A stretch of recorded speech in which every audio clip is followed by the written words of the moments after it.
मैं अजय सर, एक अध्यक्षीय एक आपका जो रिमार्क्स होगा पहले राउंड का, मैं क्योंकि आप शानदार तरीके से एलिब्रेट करते हैं, तो एक तो जो ये कहा गया है कि ये करारा तमाचा है केंद्र की सरकार और मोदी शाह को लेकर, सीधा इशारा रहा है। आपने सुना संजय सिंह को सुना या आपने मनीष सिसोदिया को सुना, एक चीज। और दूसरा जो इस पूरे मसले मामले में एक सुप्रीम कोर्ट ने जो बाध्यताएं उसमें कहीं की है, तो उसमें ऐसा भी देखा जा रहा है कि ये कहीं अरविंद केजरीवाल से इस्तीफा लेने का भी एक ग्राउंड कहीं तैयार हुआ है। तो इन सब परिप्रेक्ष्य में क्या आप इस पे देखते हैं, क्या फर्दर इसके जो रिपरकेशन। दूसरा, मैंने हरियाणा का भी सर से पूछा था, तो हरियाणा को लेकर भी आपकी टिप्पणी आएगी तो बेहतर होगा हमारे दर्शकों के लिए।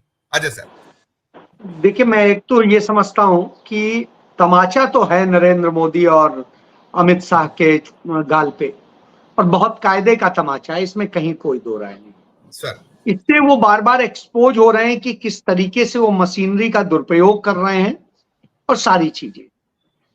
लेकिन एक और चीज कहूंगा, इससे सुप्रीम कोर्ट जैसे अदालत के अब दिखता है वो इशारे पे काम करते हैं। और इशारा शब्द इसलिए कह रहा हूं कि अरविंद केजरीवाल को जेल में डालने का वक्त, इस बात का जिक्र किया है सुप्रीम कोर्ट के जस्टिस भुयन कि उनको गिरफ्तार करने का जो एक वक्त था वो सस्पेक्ट पैदा करता है, और आज जब छोड़ने का, जमानत देने का जजमेंट है तब संदेह पैदा करता है। यह जमानत 20 दिन पहले दी जा सकती थी, महीना भर पहले दी जा सकती थी। यही सारे डॉक्यूमेंट्स, यही सर्कमस्टांसेस यही मौजूद थे। क्यों ऐसा हो रहा है, इसके पीछे वजह है। प्रधानमंत्री चीफ जस्टिस के घर पे गए थे, आरती उतारी थी गणेश जी की, नेहरू टोपी भी पहने थे। निश्चित रूप से नेहरू टोपी पहन के और आरती उतार के वो वहां जो करने गए थे वो असलियत में यही करने गए, क्योंकि पहले उन्हें लग रहा था कि कांग्रेस और आम आदमी पार्टी यदि एक साथ गठबंधन हो जाता तो अरविंद केजरीवाल को बेल नहीं मिलती, और ये गठबंधन नहीं हुआ हरियाणा में तो बेल मिली। ये असल में हरियाणा में वोट काटने के लिए बेल दी गई। ये वैसे ही है, ये पूरी साजिश उसी तरीके से कि देखिए, लोकसभा चुनाव के दौरान अरविंद केजरीवाल को प्रचार करने के नाम पे बेल दी जाती है, वहीं झारखंड के जो पूर्व मुख्यमंत्री हैं उनको नहीं दी जाती है। एक चीज फिर देखिए कि इनको जब आपने बेल दी तो मुख्यमंत्री के कार्यों से आप कैसे वंचित कर सकते हैं, उसके लिए तो वो संवैधानिक तौर पे संविधान के तहत वो अधिकृत है। कोर्ट वह रोक रहा है। इससे इसकी अदालत की खुद कॉन्स्पिरेसी समझ में आती है कि आप उस काम को रोक रहे हैं जिसके लिए संविधान ने उसे अपॉइंट किया है, जिसके लिए अरविंद केजरीवाल को जाना जाता है। वो ही Arvind Kejriwal, he is the chief minister of Delhi, और यदि वो चीफ मिनिस्टर का ही काम नहीं कर सकता है तो साहब फिर आपने क्या किया, उनकी पहचान तो वैसे छीन दी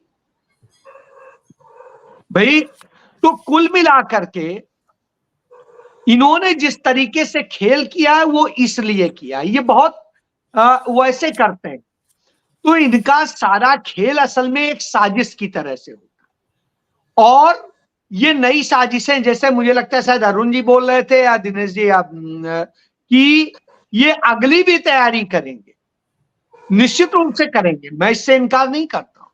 ये क्योंकि भारतीय जनता पार्टी साजिश रचने का ही काम करती है। आप अरविंद केजरीवाल को गुण दोष के आधार पर जमानत देते, और जैसे जमानत के बाद में पूर्ण अधिकार होते हैं वो आप देते।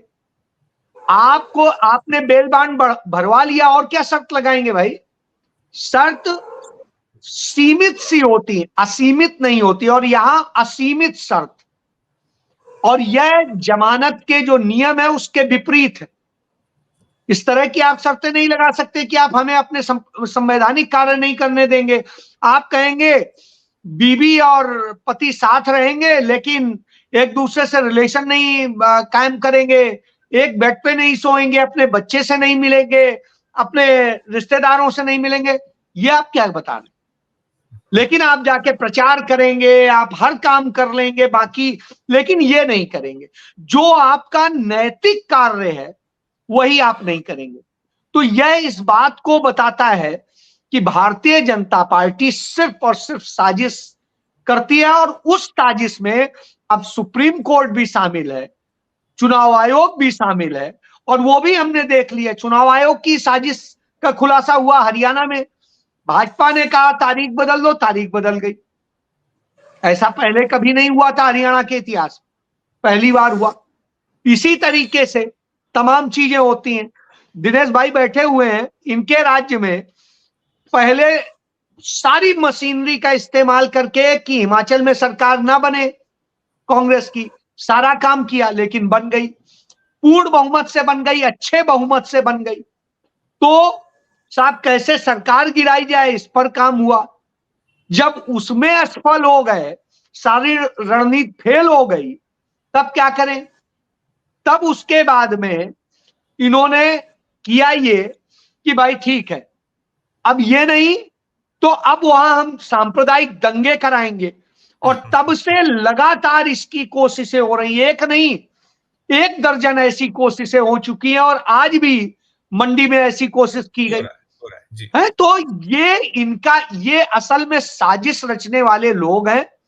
और इसीलिए राहुल गांधी कहते हैं कि ये लोग असल में वो लोग हैं जो नफरत फैलाने का काम करते हैं और अपने एजेंडे के लिए काम करते हैं। और इनका एजेंडा एक ही है, सोते जागते बैठते कैसे सत्ता मिले, कैसे सत्ता के माध्यम से लूट हो और अपने चहेते पूंजीपतियों को सब सौंप दिया जाए। जी बिल्कुल बिल्कुल, आप सही कह रहे हैं। वो साजिशों की बात जो आपने की सही है। हिमाचल में पहले एक मस्जिद पे शुरू किया, जब वहां विवाद को बहुत खूबसूरती से निपटा दिया गया, वहां खुद वो मुस्लिम धर्मावलंबी आ गया है कि हम खुद हटा लेंगे। अतिक्रमण उन्होंने हटा लिए, अपनी वो ध्वस्त करने को तैयार हो गए सारा। उन्होंने एक बड़ी बात कही संजीव भाई, वो बताना जरूरी है।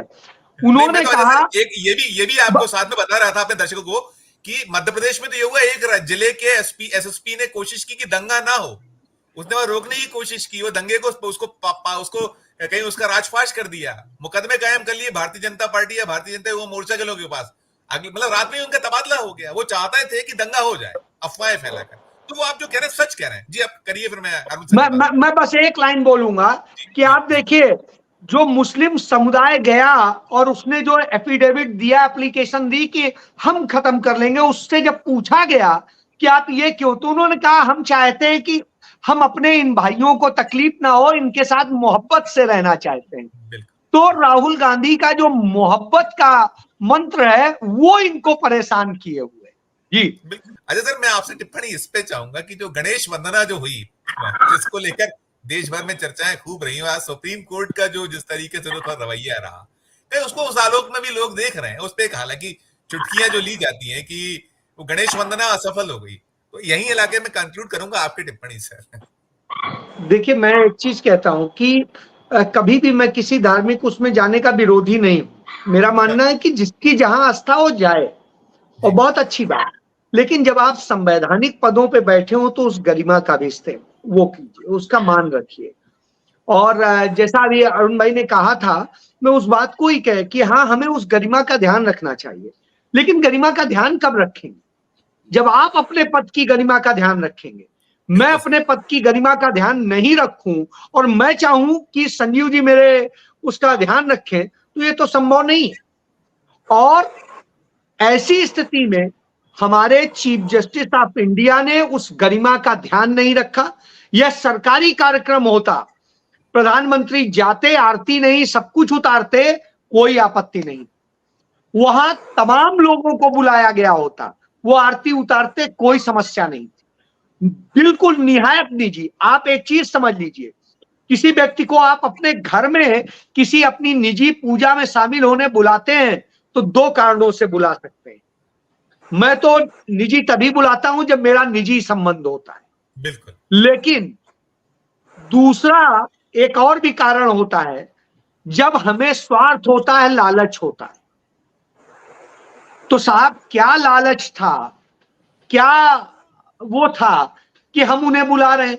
नहीं तो हम सबको बुलाते, सबके लिए दरबार खुला है, भगवान हम आए, गणेश जी लाए। मैंने फेसबुक पे पोस्ट किया, अरविंद भाई ने देखा होगा, मैं गणेश जी लाता हूं, 10 दिन रहते हैं और हर साल लाता हूं, मैं पोस्ट करता हूं, मेरे सभी प्रियजनों, सभी मित्रों, सभी को, सभी आशीर्वाद के लिए उनके आमंत्रित हैं।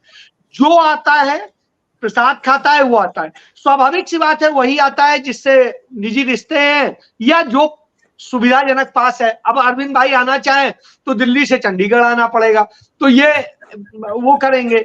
लेकिन जो लोग यहाँ हैं, आते हैं रोजाना, कम से कम 50-60 लोग आते हैं, गणेश जी का आशीर्वाद लेते हैं, प्रसाद खाते हैं, कुछ लोग चाय भी पीते हैं बैठ के, कुछ लोग खाना भी खाते हैं।